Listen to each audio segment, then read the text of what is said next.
إنا لله وإنا إليه راجعون إنا لله وإنا إليه راجعون إنا لله وإنا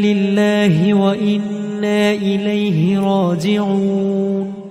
إنا لله وإنا إليه راجعون مولانا رفیق صاحب قاسمی دامت برکاتہ العالیہ۔ الرحمن الرحیم الحمد لله رب العالمين والصلاة والسلام على سيد الأنبياء والمرسلين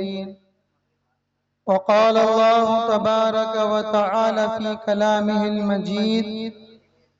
فأعوذ بالله من الشيطان الرجيم بسم الله الرحمن الرحيم أينما تكونوا يدرككم الموت ولو كنتم في بروج مشيدة وقال النبي صلى الله عليه وسلم العلماء ورثة الأنبياء وأن الأنبياء لم يورثوا دينارا ولا درهما أو كما قال عليه الصلاة والسلام۔ میرے بھائیوں اور دوستو، آج ہمارا اور آپ کا جمع ہونا ایک ایسی شخصیت کی نسبت سے ہے جس کا ہمارے درمیان سے چلا جانا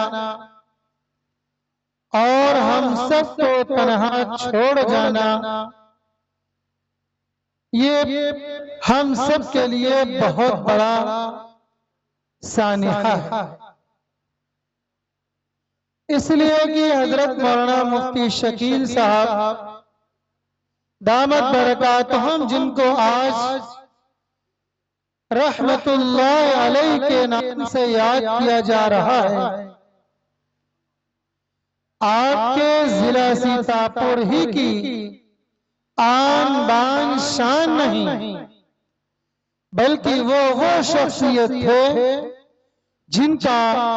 لندن کی عوام کے اوپر سکہ چڑھتا تھا۔ پورے ایشیا کی وہ واحد شخصیت ہے کہ جس کو اللہ نے یہ شرف بخشا کہ دارالعلوم جیسی یونیورسٹی کے اندر فراغت کے فوراً بعد آپ کا تقرر ہوا، ورنہ وہاں کے تقرر کے لیے کئی سال تک علماء کی، مفتیان اکرام کی درخواستیں پڑتی رہتی ہیں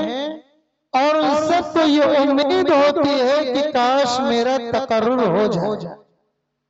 دعائیں کرتے ہیں، اگر ایک طرف علماء دارالعلوم میں تقرر کی دعائیں کرتے ہیں تو دوسری طرف طلبہ دارالعلوم میں داخلے کے لیے کئی مہینے وہاں گزار کر کے، راتوں کو جاگ کر کے، وہاں کی تیاری کر کے اور مقام رسول صلی اللہ علیہ وسلم پر کتابوں کا ورد کر کے اور رو کر کے یہ دعائیں مانگتے ہیں کہ اپنے حبیب کے صدقے کے طفیل جن کے اشاروں پہ اس تعمیر کا کام مکمل ہوا ہے، اے اللہ میرا بھی نام اس مدرسے کے اندر آ جائے۔ اتنی بڑی شخصیت کا نام زمانے طالب علمی ہی سے تمام اساتذہ کے اندر گونج رہا تھا کہ جب مفتی محمد شکیل صاحب پڑھ کر کے فارغ ہوں گے تو آپ کو اس مدرسے کا استاذ بنایا جائے گا،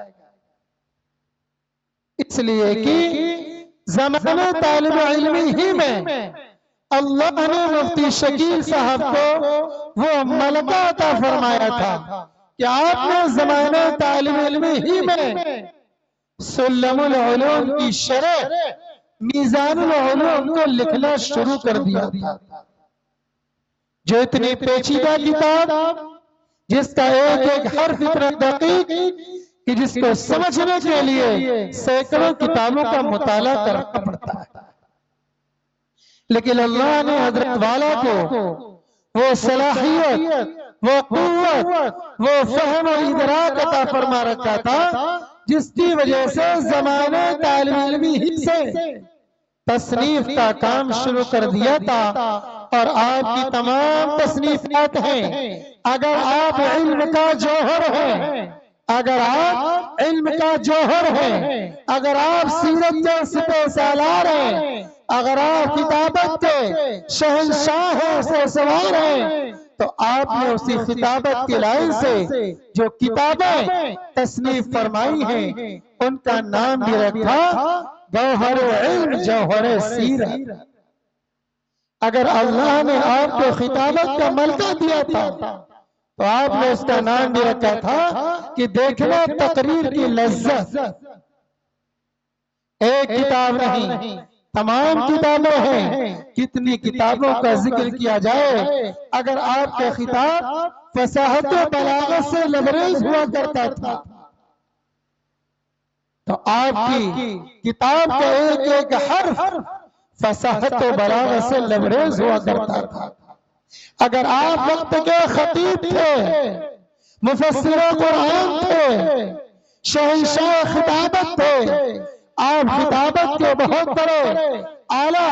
درجے پر فائز تھے، اللہ رب العزت نے وہاں آپ کو تمام تر تصنیفات کا مالک بنا رکھا تھا۔ آپ کو امام المنطق والفلسفہ کہا جاتا تھا۔ آپ اتنے بڑے تھے حتیٰ کہ آپ وقت کے بہت بڑے شاعر بھی تھے۔ اگر آپ کو ایک طرف فارسی کے اشعار میں مہارت تھی تو دوسری طرف آپ کے اردو کے اشعار میں وہ مہارت تھی کہ آپ کے اشعار کے اندر فصاحت و بلاغت پائی جاتی تھی۔ اگر آپ کے اندر سادگی تھی تو آپ کے کلام کے اندر بھی سادگی تھی، جس کو حضرت والا نے اپنے ایک شعر کے ذریعے ظاہر کیا اور فرمایا کہ سگان مدینہ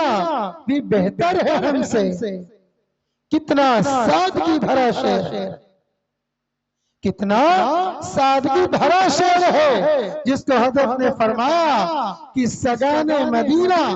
یعنی مدینے کے کتے، فرمایا سگان مدینہ بھی بہتر ہے ہم سے کہ حاصل ہے ان کو قرار مدینہ۔ وہ ہم سے اس لیے بہتر ہیں کہ وہ جناب آقا محمد الرسول اللہ صلی اللہ علیہ وسلم کے مبارک شہر میں رہتے ہیں۔ اگر آپ وقت کے مفسر تھے، وقت خطیب تھے، آپ بہت بڑے شاعر تھے، آپ اس امت مسلمہ کے بہت بڑے رہنما تھے، آپ کے اندر اس امت کا درد پایا جاتا تھا، خواہ وہ سیاسی اعتبار سے ہو، خواہ وہ سیاسی اعتبار سے ہو، ہر طرح سے آپ کے اندر امت کا درد پایا جاتا تھا کہ امت پر کسی قسم کا کوئی ظلم و ستم، کوئی جبر و تشدد ناجائز نہ ہونے پائے۔ آپ اس علاقے کے مالک تھے، آپ اس علاقے کے اندر ایک بہت بڑے مدرسے کو بنایا سنوارا، آپ کے وہ تلامذہ آپ کی اس خبر کو سن کر کے آپ دیدہ اور غمزدہ ہو کر کے زار و قطار روتے ہوئے اپنی زبانوں سے یہ کہتے ہوئے نکلے کہ یہ خلا اب تو پورا ہونا مشکل ہے، کیونکہ یہ خلا ایسا ہے اس کا بدل ظاہری طور پر تو نظر آ ہی نہیں رہا ہے، کیونکہ اللہ نے حضرت کے اندر وہ اوصاف، وہ کمالات عطا کر معجزات کر رکھے تھے جو ظاہری شکل میں دکھائی نہیں دیتے تھے۔ کہ آپ وقت کے مفسر تھے، بڑے بڑے مفسر آپ کے پاس جا کر کے علم حاصل کرتے تھے، بڑے بڑے خطیب آپ کی کتابوں سے علم حاصل کرتے تھے۔ میں میرے یہ دوستو آپ کا اس دنیا سے جانا یہ بہت بڑا خلا ہے، بہت بڑا خلا ہے۔ دعا کریں کہ اللہ رب العزت ہمیں اس خلے کو پر فرما کر کے اور بہترین نعمت بدل عطا فرمائے، اور اللہ رب العزت حضرت کی بال بال مغفرت فرمائے، حضرت کے درجات کو بلند فرمائے، قبر کو نور سے منور فرمائے، اور پسماندگان کو صبر جمیل عطا فرمائے۔ آپ نے 12 سال دارالعلوم دیوبند کے اندر درس تدریس کو انجام دیا، اور آپ نے وہ ہلچل مچا دی کہ آج تک دارالعلوم دیوبند کی دیواروں سے وہ آواز آ رہی ہے کہ وہ خطابت کا شہ سوار، وہ تفسیر کا شہ سوار کہاں ہے، جس کی وجہ سے ایک مفسر بھی اپنی تفسیر بیان کرنے میں اس مفسر کی ضرورت کو محسوس کیا تھا۔ میرے بھائیو دوستو، اتنے بڑے حضرت مولانا مفتی شکیل صاحب دامت برکاتہ العالیہ تھے، آج ہمارے درمیان وہ نہیں ہیں، آج ہمارے درمیان وہ نہیں ہیں۔ وہ حضرات جو آپ کے جنازے کے اندر تشریف لے گئے ہیں، انہوں نے دیکھا ہوگا کہ مقامی مجمع کی تعداد تو کم تھی، لیکن بیرونی مجمع کی تعداد بہت زیادہ تھی، بیرونی مجمع کی تعداد بہت زیادہ تھی، اور ہر آنکھ نم تھی، ہر آنکھ سے آنسو کے قطرے یا تو ٹپک رہے تھے، یا تو وہ آنکھ آنسو کے قطروں سے لبریز تھی کہ کوئی کسی سے بات کرنے کے لیے تیار نہیں تھا۔ ہر ایک کی آنکھ حضرت کے جنازے پر ٹکی ہوئی تھی، اور حضرت کے پیچھے پیچھے چل رہا تھا، اور تاکہ قبرستان پر جا کر کے اسے بھی اپنے ہاتھوں سے وہ مٹی اٹھا کر کے آپ کے قبر کو بنانے کے لیے اجازت ہو، اور آپ کو قبر کے بعد کی قبر بنانے کی توفیق مل جائے۔ میرے بھائیو دوستو، اس لیے جناب آقا علیہ السلام نے فرمایا العلماء ورثۃ الانبیاء، کہ علماء انبیاء کے وارث ہیں، اور انبیاء درہم و دنانیر کے وارث نہیں ہوتے ہیں، وہ علم کے وارث ہوتے ہیں۔ جب تک وہ رہتے ہیں امت کو علم کا وارث بناتے ہیں، امت کو علم سکھلاتے ہیں۔ اس لیے میرے بھائیوں، اپنے رشتے کو علماء سے جوڑو۔ اگر علماء ہیں تو یہ مدارس ہیں تو ہم ہیں۔ جس دن علماء ہمارے اندر سے چلے جائیں گے، ہماری زندگی کچھ نہیں ہوگی۔ جس کو فرمایا اولئک کالانعام بل ہم اضل، جس کی زندگی اللہ اس کے رسول کے حکم سے دین سے خالی ہو، وہ زندگی کیا ہے، وہ لوگ کیا ہے، وہ تو جانوروں سے بھی زیادہ بدتر ہو جایا کرتے ہیں۔ اس لیے اللہ اس کے رسول کی پہچان کرانے والے، دین کو ہماری زندگی کے اندر لانے والے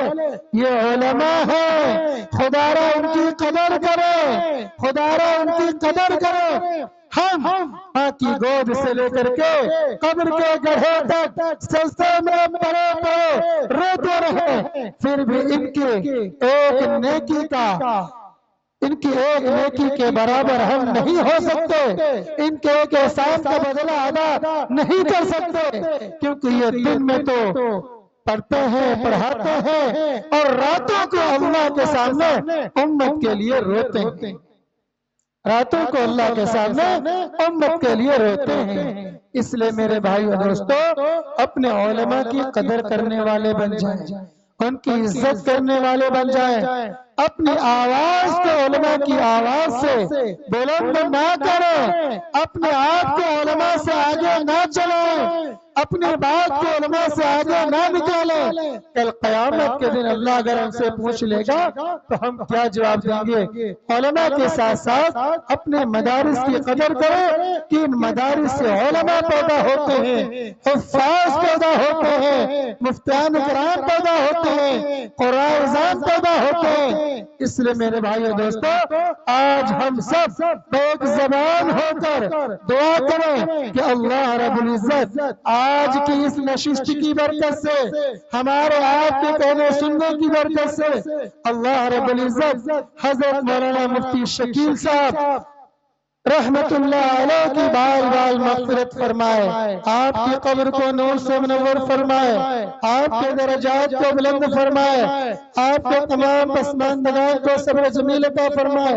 اور آپ کے تمام تلامذہ کو، آپ کے تمام متعلقین کو، اور آپ کے تمام خاص لوگوں کو اللہ رب العزت صبر جمیل عطا فرما کر ہر ایک کو اس کا عمل بدل عطا فرمائے۔ وآخر دعوانا الحمدللہ رب العالمین۔